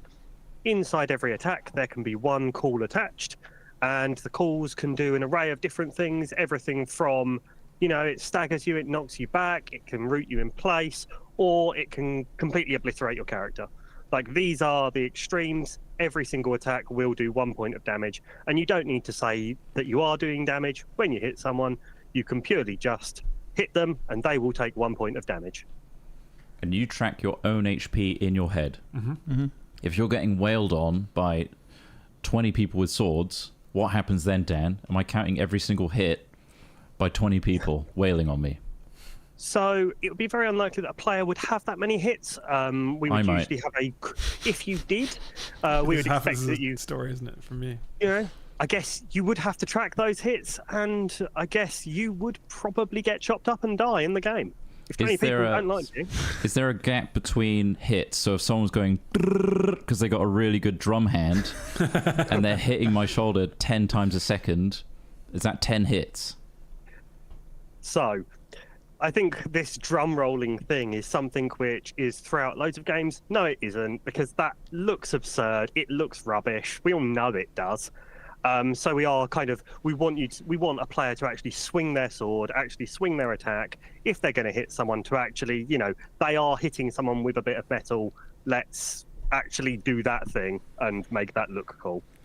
Well, can I just jump in with a similar kind of question, a mechanical question here? How separated are nations in a mechanical sense? Do you need a group that have members of multiple nations? Can a group have members of multiple nations but still cast spells together or buff together? Is there any limitations to people of other nations working together to create spells and things like that? So, Nick, do you want to? Yeah, the answer is no. Magic and rites can all be done from different nations. You can work together. In fact, there's a way that mages can get their magic back, which we're calling focus. And by doing that, that is purely just by a large number of mages have to go together. So say you have 6 focus, you will need yourself and 6 other mages doing this rite together that all mages will have. And it will take 2 minutes of doing your role play, of doing your magic and drawing your magic into you. And after that, you'll get all of your magic back. This can be done in combat. However, if anyone takes out a target while they're doing their rite, it stops the rite completely for everyone, and no one gets their magic back. So in our system, we've tried to balance things out, which is kind of like the rock, paper, scissors sort of like method, which is heavy hitters, warriors are incredibly tanky. All their stuff works all the time. They've always got more hits than everyone else. They've usually got great weapons or a shield, very efficient at fighting. They are really, really good at taking out certain targets, like rangers and things like that. Wrens, that all of their bows and of the arrows, once hit, all do an ability called rend, which means if you're not wearing heavy armor, it instantly takes you out if it hits you. So a archer or a ranger type character could just shoot a group of mages in a circle trying to do their right. If it hits them, it completely stops or their magic being cast. So you could be on the good guy side. You see all the monsters have cast all their magic. They're now gathered together to try and get their magic back. if you're that one archer who can get that shot in, fly it over the top, hit one person, it completely stops all of their magic being recharged. So rangers destroy mages. Mages, however, will be very good against fighters. And then you want to have people that kind of multi-class and do a bunch of different things in between. But yeah, that's sort of our general method of for sure.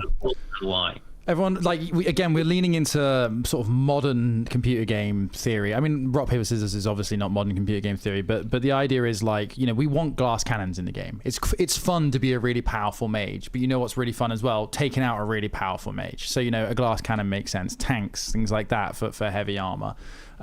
It's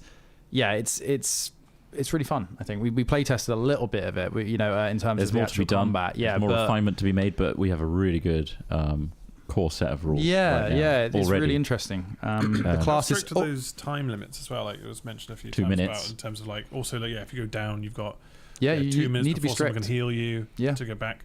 Who's timing that? The refs. Battle refs will be watching. They're just like time. Yeah, And then, but again, there's a trust system. Yeah. Like if you're felled behind a big tree and the refs the other side of that tree, it's down to you to be a good role player. The person that knocked you down would want you to bleed out for 2 minutes, and if someone sees you get up after like 30 seconds, you're going to be, judged. Ultimately, it's like, oh, come on, you're meant to do like 2 minutes. Everyone else does 2 minutes. I thought, because I asked you this before, I think so if someone just goes down, can that person then just be like, well, no, I want you to be dead? All right. How does fully. Execution work? I guess think, that is an execution. Yes. How would you? If someone's bleeding out on the floor, curious, who wants to answer this question? Who hasn't answered a question in a while? That can answer it as well. We're all being very quiet. I'll answer it. Has any of you executed someone? How did that work? For 5 seconds and then hit them and shout execute. Hit them in the center body, make it look cool. Don't aim for the head. Don't aim for vulnerable bits, and role play executing someone. You can execute someone on the floor. Okay. It's 5 seconds of role play, and you make a big deal out of it. And don't aim for sensitive areas when you do it. So you can do that. Okay. So you are vulnerable on that floor for 2 minutes. Hence why you're supposed to stay there for 2 minutes. So those opportunities can arise. So it's up to other players that are alive to protect you or get you to a medic, or it encourages other roleplay aspects to happen. When you are down in that critical state for 120 seconds, you can still call for help and tell your mates to come help you, like, help, I'm bleeding, stuff like this. So, and yell for a physic or a healer to come pick you up.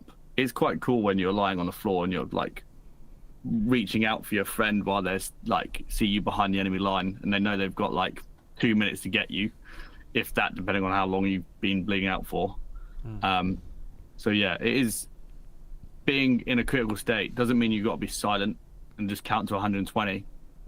Start calling out for your mom and your dad, stuff like that. Make people around you. But what if they're not role playing with me that weekend? Make them cry. But Make them cry. Ultimately, imagine you're in a scenario and you're in a group of mercenaries that's gone way too far over the front line, and everybody around you's gone down. They're all bleeding out, crying out for help and stuff. That just creates a cool atmosphere for the people still remaining fighting. So you bleeding out is still a role play opportunity for other people to have good games. So you just got to think about that. Think about the greater good. About how you're providing a good game for someone else rather than counting in your head and doing everything kind of just for yourself. It's about providing a cool experience for everybody. I also just want to quickly stepping back a little bit into the rock, paper, scissors and classes thing as well. Something that we've kind of tried to focus on in this as well, and it kind of bleeds into combat a bit too, is that we're trying to think of this as more like an adventuring party thing. So like when you and your friends or your group, or just you to start with, maybe you join another group, you create an adventuring party, right? Think about like Baldur's Gate, think about D&D, think about like pretty much any kind of like group-based RPG game. You create a party of diverse skills to take on adventures, challenges, and no matter what you encounter, you've always got somebody in your group that can find the solution. And like Hermione. yeah, but she was all of them. All right, you don't want a Swiss Army knife. All right, she multi-class. But yeah, we want people to build that group, so they have a couple of people who are in heavy clank looking after the mage who's going to be dumping a big old spell over here, and you got the ranger who's in the bush, keep an eye on thing. We want to encourage the feeling that, and again, when Nick earlier was talking about narrative and about trying to give that experience to people, that's a big part of it. It's not necessarily that you're just like, you're a small cog in a big thing, and you're just a foot soldier. We want you to feel as though like your group, your party. Well, you're the main character to an extent. I mean, you don't have to be a big known person. This isn't it isn't political PvP. It's not about getting the biggest hat. It's about finding the fun. And even with things like when that NPC comes and finds you and takes you to the Fey banquet, the fun there is when you come back and try and tell people where you've been, and you just sound like a lunatic. And I think that's funny. And that kind of role play and that kind of interaction is sometimes far better, than anything else. And the other thing is, it's really hard to explain some experiences like that to someone who hasn't been there and done that. It's kind of you just kind of have to be there to understand what's going on, really. Yeah. And some things can't be explained in videos, but we're going to do our very best, because again, we can talk a little bit about why the hell are Hat Films involved in a LARP, just to take it a little bit on us for a second, because I'm sure there's some people like, why do you guys think you are able to put on a fest LARP like this? Why did this even come about? And it came out of passion. Like, mostly Smith was like, I see potential here, and he's super into LARP, and just was surrounded by people that are really keen to do it, right? Keen to do something like this. And we are in a privileged position to be able to, invest in making a LARP happen the way we vision it from the get-go. And with that network of people, these guys that are in the Google Meet right now, and beyond that, many awesome volunteers that have joined our internal Discord to make this thing come alive, we're in a very awesome position to make this a reality that not many people get a chance to do at this level. So I don't know if you want to add to that. Yeah, pretty much that. I mean, a couple of years ago, I was just thinking of opportunities, really, and we made a pretty good success of making our last hobby a job in gaming. So I thought, why not try it again? But yeah, no, it really is. It's just meeting people, meeting Nick, Kitty, and Johnny, and just seeing the things and experiences people have managed to create through this hobby. It's a really profound experience. It really is. Like, it was for me anyway, in terms of just what people are, when people go to music festivals, I've been to a few music festivals, and I've been in some environments where I've been listening to music with other people, and like every so often you feel that kind of feeling of like, everyone's here having a good time, enjoying the same thing together, and that's a really nice feeling. This, I feel, is like that even more, because you're purposefully interacting to make something enjoyable for somebody else, right? You are sharing the fun. Yeah, exactly. So it's like, you are journeying together, like when you play games with friends on Discord, but in real life. Exactly. And beyond that as well, like, the hobby of LARPing, beyond what we're doing in our story, just coming to the event, even if you don't want to get super into everything straight away, you just want to enjoy and sit back, which is something I often like doing as well. Just sitting back next to my fire outside of my nice camp that I've set up with my poles and my canvas and stuff and my friends, and just watching the world go by. You've just got a sea of canvas out in front of you, fire pits, like flags and streamers, and people making all these amazing different designs and decorations all through the camp. And it's just like nothing else I've seen. Even music festivals where people like try and make really awesome camps and stuff. This is just next level. Like, I don't know where else you see thousands of people in what looks like a staging area for a siege. That brings on another question of like, do you have to play the game? Because I think we've said this before, where it's just like you could just go to enjoy the experience of being with people all dressed in these outfits and in this kind of environment. You can just enjoy it for what it is, without necessarily having to take the game too seriously for yourself. Yep, and I'd say our only rule with that is don't break anyone else's game. Yeah. So when you turn up and you're in IC, be as IC as everyone else. Look the part, have a costume, and that's the bare minimum that we expect for, just to make everyone be immersed. As long as you haven't got, your phone out and you're breaking immersion anyway, if you're just sitting there not needing or wanting to involve yourself in anything, that's perfectly fine. I've done that so many events. I just enjoy the campfire environment in that dusky evening bit, having a drink and just wearing a cool costume. That's enough for me sometimes, and that could be enough for you. So it's a good question about you. So I'm guessing you wouldn't have phones in character. Yeah. No. Yeah. So phones should not be seen in character. Nothing that is outside of the setting, technology-wise, costume-wise, food-wise, packaging. I mean, you can eat food, but just don't put it in the packaging. This is really simple, but it's just all about immersion, and absolutely not. No people taking photos on their phones. There will be photographers there. So there's professional photographers to do that, yeah. And you can buy their photos afterwards for very reasonable prices, and they'll look far, far better than anything you'd ever get on your phone. And they'll be subtle. And they won't be breaking your immersion. They're good at this sort of thing. Yeah. Ghillie suits, right? Ghillie suits. Ghillie suits. That has been used. It has been used. Really? Yeah. No way. Like just hiding in hedges and things. But that's quite.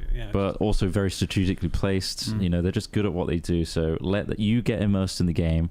Don't break immersion for other people, and that's all we require of you. Is that basically where we're at? Anyone want to add anything? Anyone want to add to that from our Google Meet?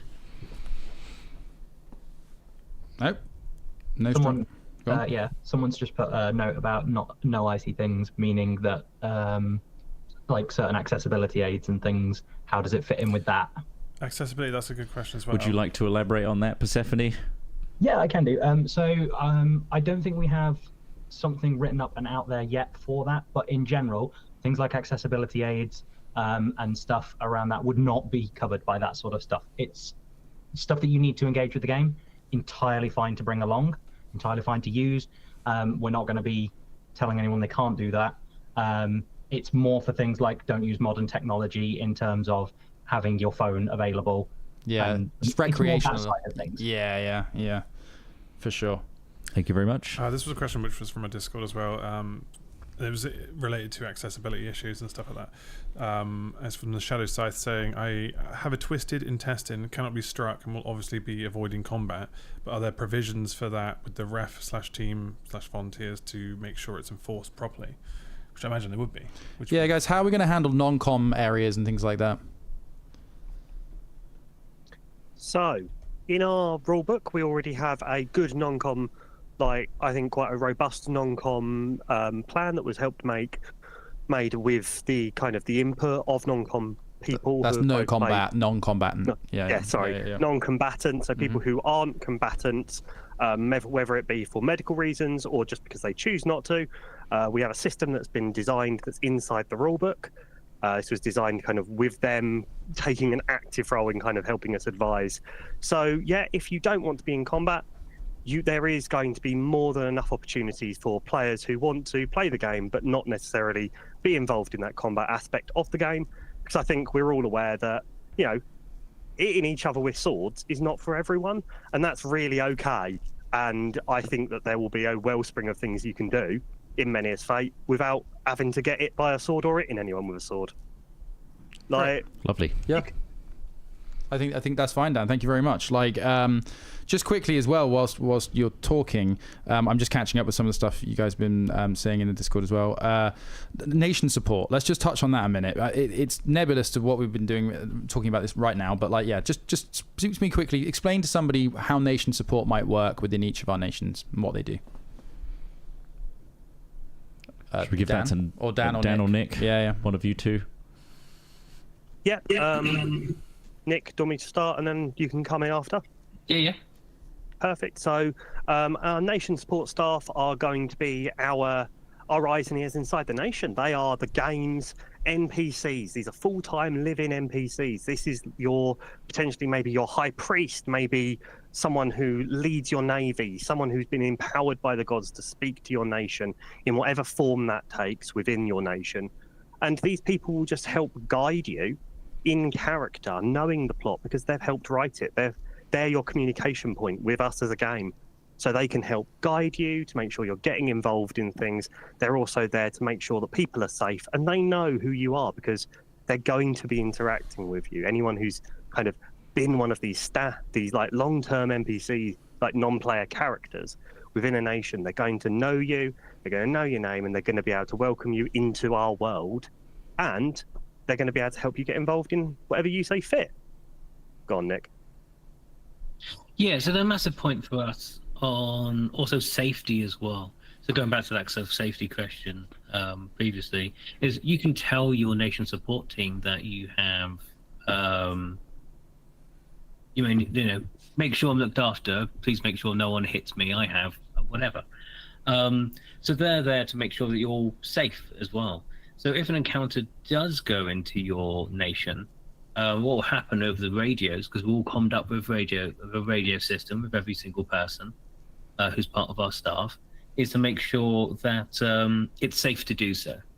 If you know that, if your nation staff knows, or not staff, sorry, your nation support are there looking after you, and they know that there are some people in the way they know that the people in a space where an encounter might come through any minute, because they're doing, hey, we've got 20 bad guys here, we're about to come into Portobos.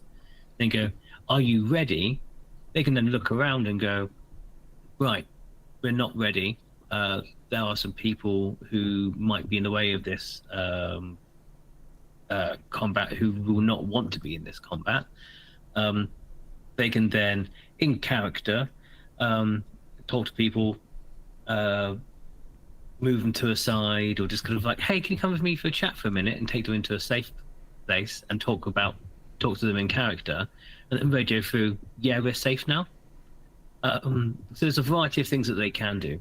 Also, if there's a problem in the game, like there's an emergency, like, oh, my friend Barry is really feeling really unwell, we can go, yeah, cool, no problem. That person could then radio into the medical team to go, hey, we've got someone here who's had an injury or has a medical problem, is feeling unwell, and get that treated as quickly as possible.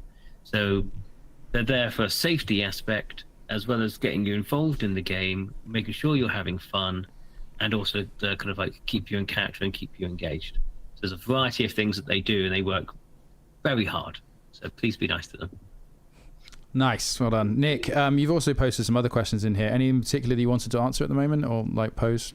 Oh, there are loads of them. Do you want me to cherry pick any? Yeah, because that's the thing. I can go through a few more. Cherry pick some, Nick, and answer them. Yeah. We did also have questions about whether we're going to do videos about how to play, and why don't you answer that, Ross, while Nick finds some questions. We do plan to make content explaining the rules, what LARP is in the first place, the nations. So that will be coming out over the coming months. So yes, that content will be worked on. I've actually got a heavy focus on that.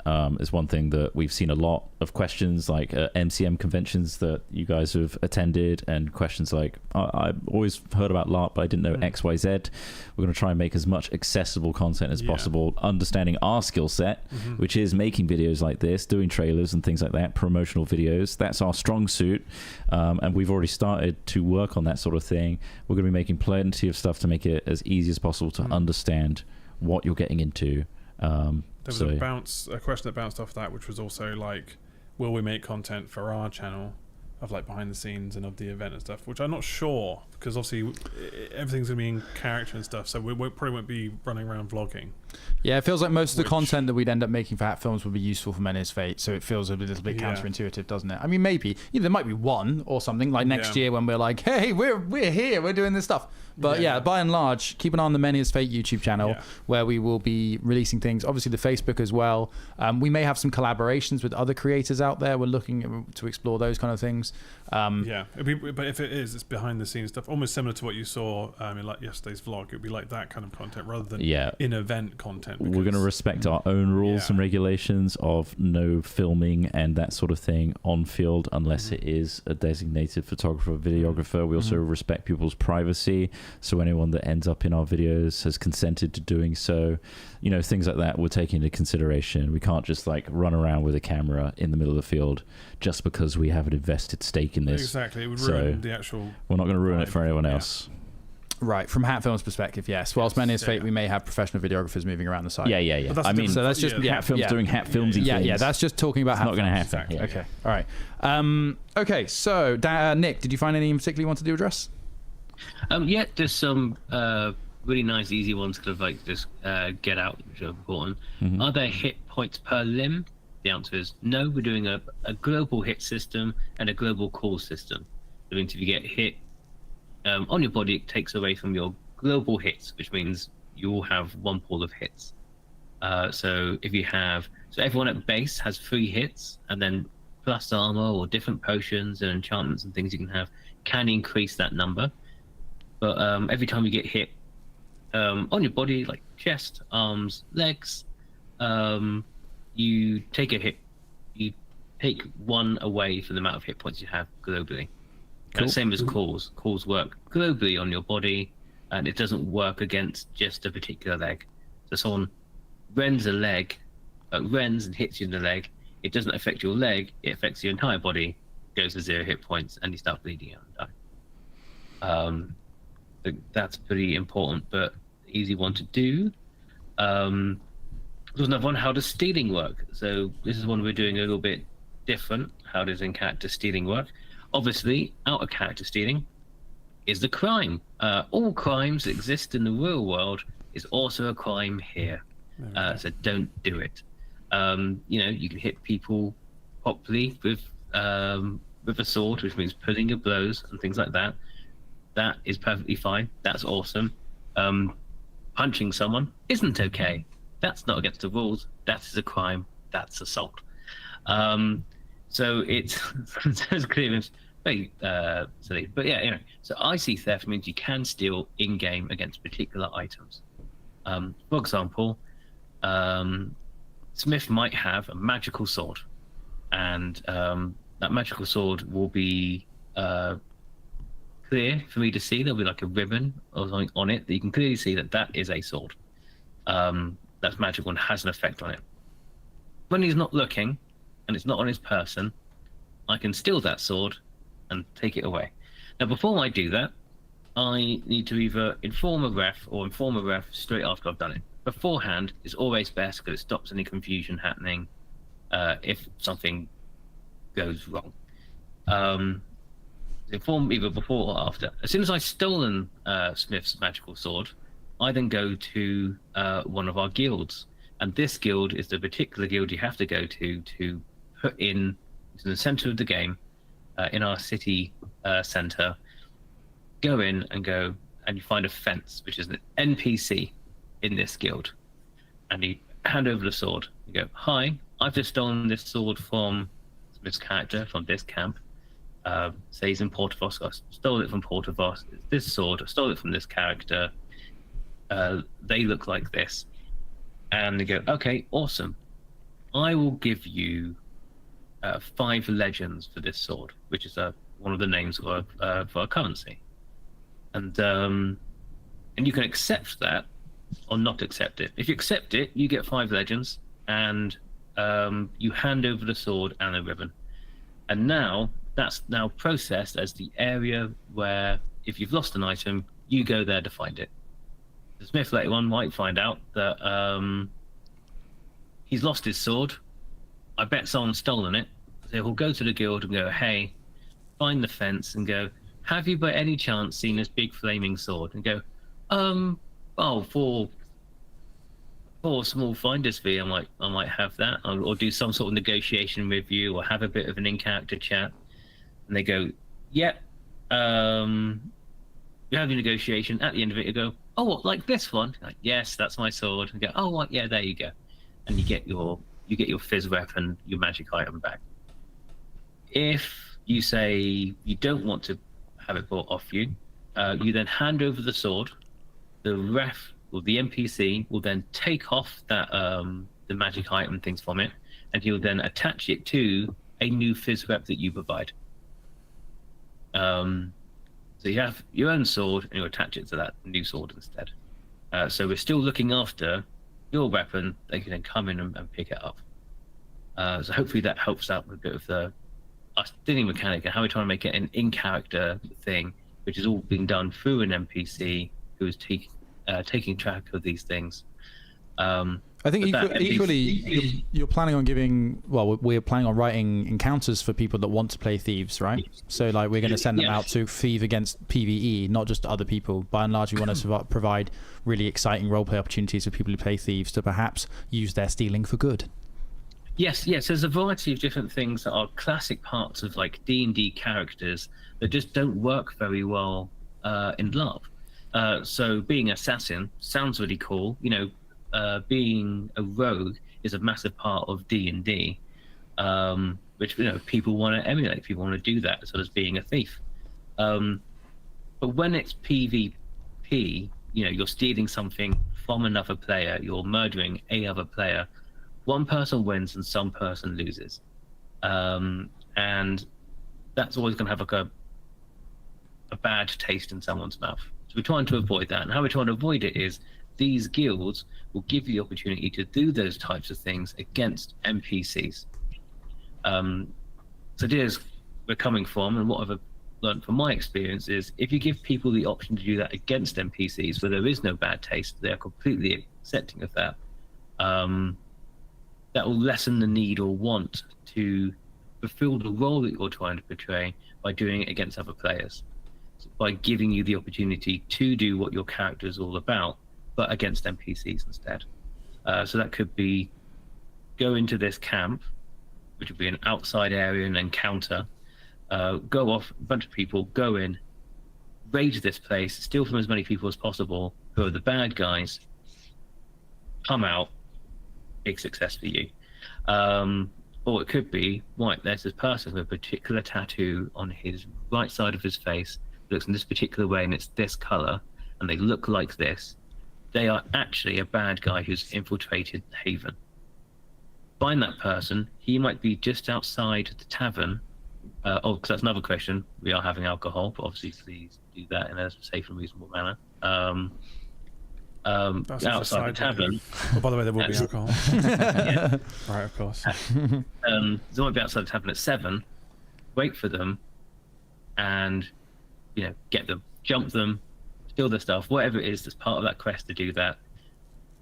Bring that, bring whatever they have on them, which might be a scroll or piece of information, back to the guild, and we'll reward you for doing that. So that's how we're trying to interact with that of our guilds and kind of push people towards doing what we'd like them to do, which is focus on PvE, which is player versus environment, doing things against our NPCs and not against our players.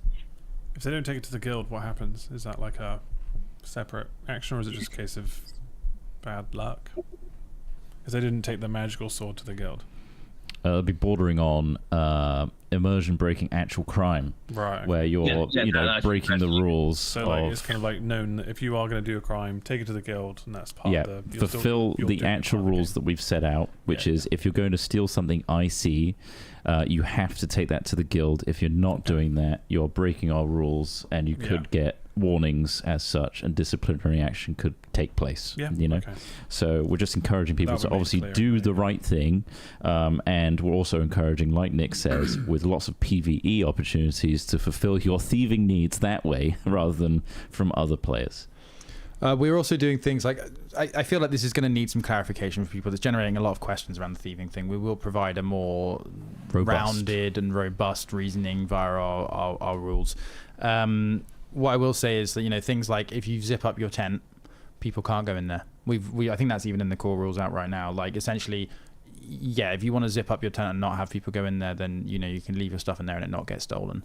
And you can take any extra security you want to take. If you want to lock things, that's entirely up to you. Your items are your responsibility, but as a rule set, like you say, you zip up a tent, you're not allowed to go in someone's tent that's closed. Air tags. Air tags, air tag everything.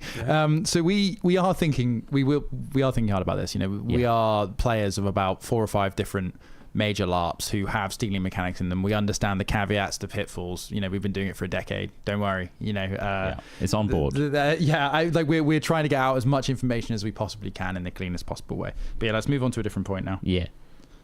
Any more, Nick, you wanted to answer? We're obviously running. We've only got about 5 minutes left now of the stream, so if anybody on the call wants to talk about anything in particular, it'd be a great time to maybe jump in. One from each person, perhaps, if they have something at all. Yeah, that'd be great. So we'll start with Nick. So one I think we can all kind of like try and share in this question is what are your main aims? What's your mission, your strategy? What are you hoping to achieve? This is from Valentine. And do you want to start with your response to that, Nick? I want people to have fun. I've loved LARP for a really long time. I've done a variety of different LARPs. I've done.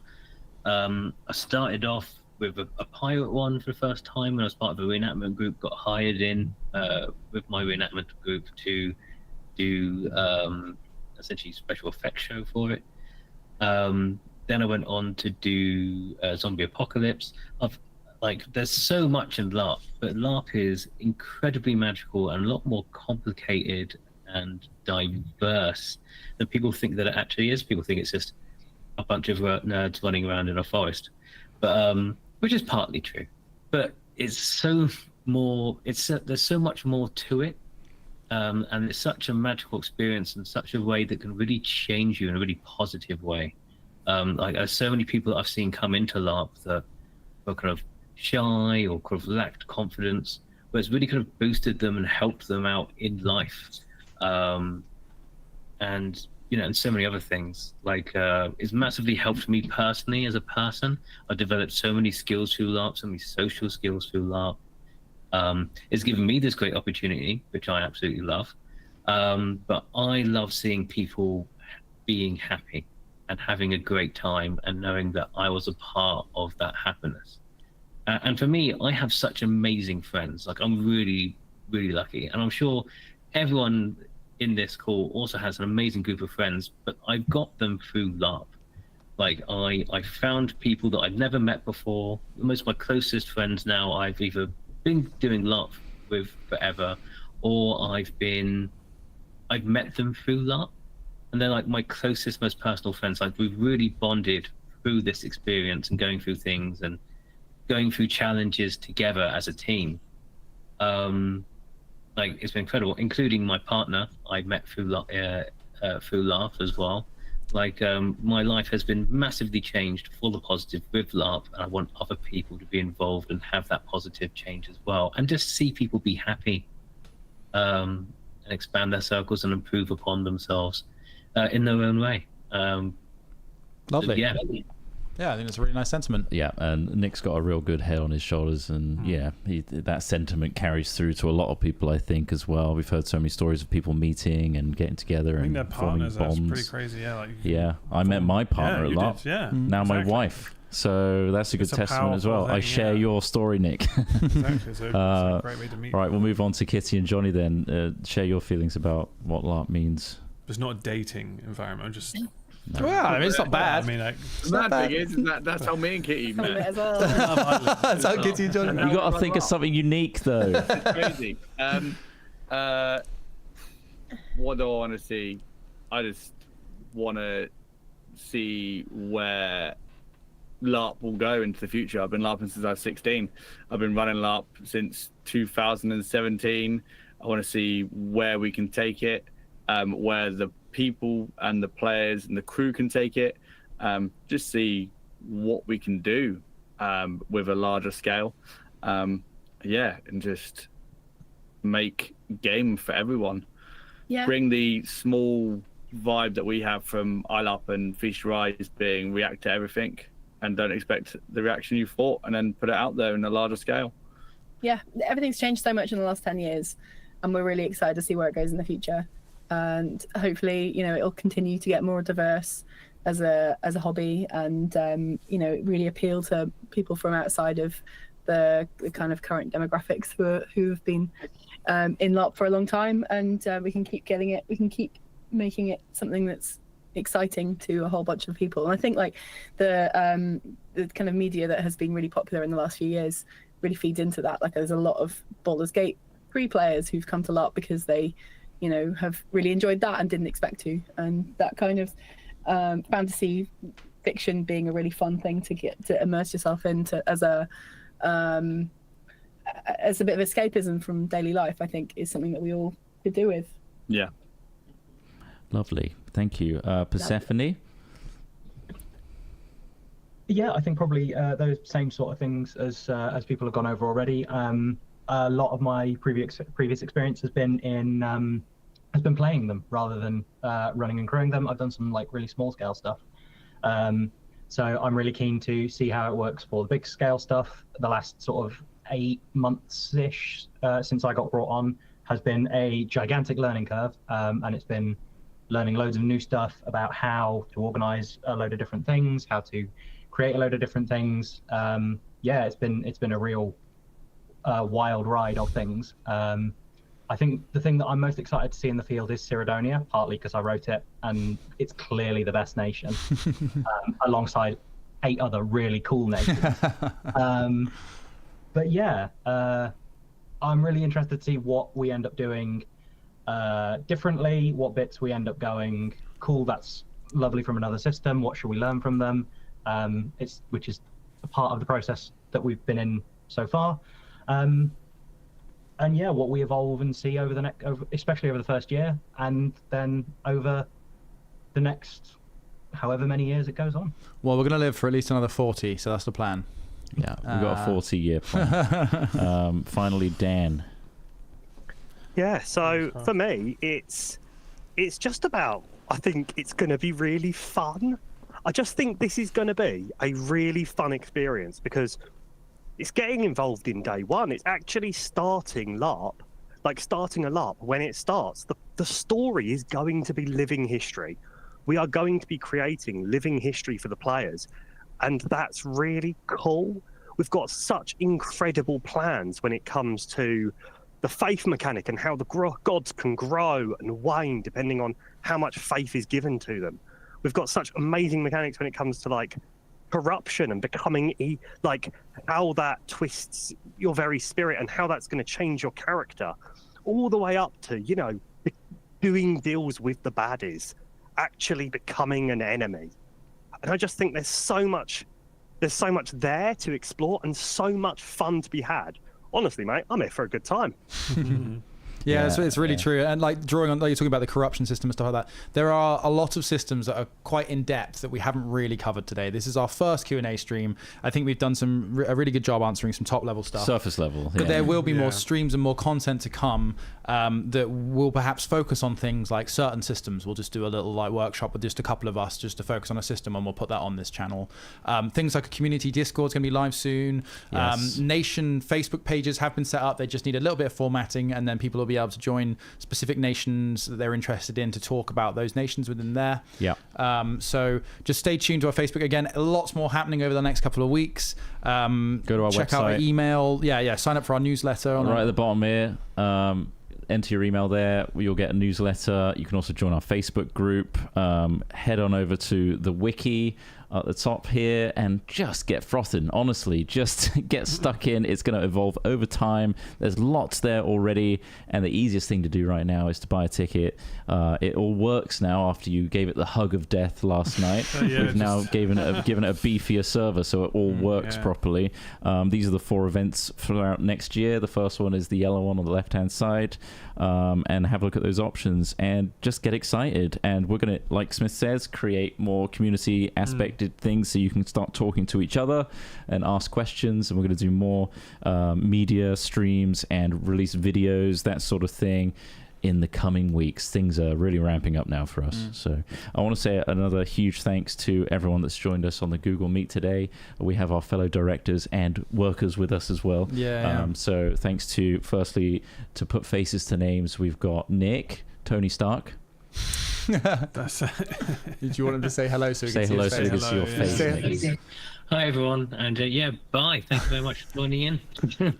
Yep, a creative director, as he is titled. And then we have Johnny and Kitty in one place, but they are 2 separate directors.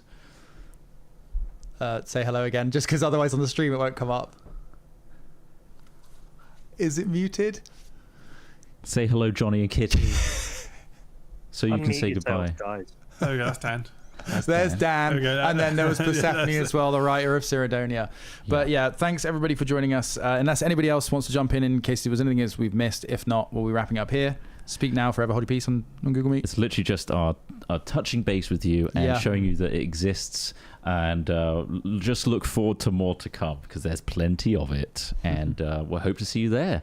Thank you, everybody. Thanks everyone for joining us, and speak to you all soon. More information coming soon. Thanks for watching. We need like a Menhirs like sign off, like live long and prosper, but for Menhirs. Oh right. Live long and Menhir. Do you Menhir. think we should workshop that? We should workshop it. I don't think just live long and Menhir. Let's go with that. I've got one. You got one already? I've got it. Yeah. I've got one. Go on. What is it?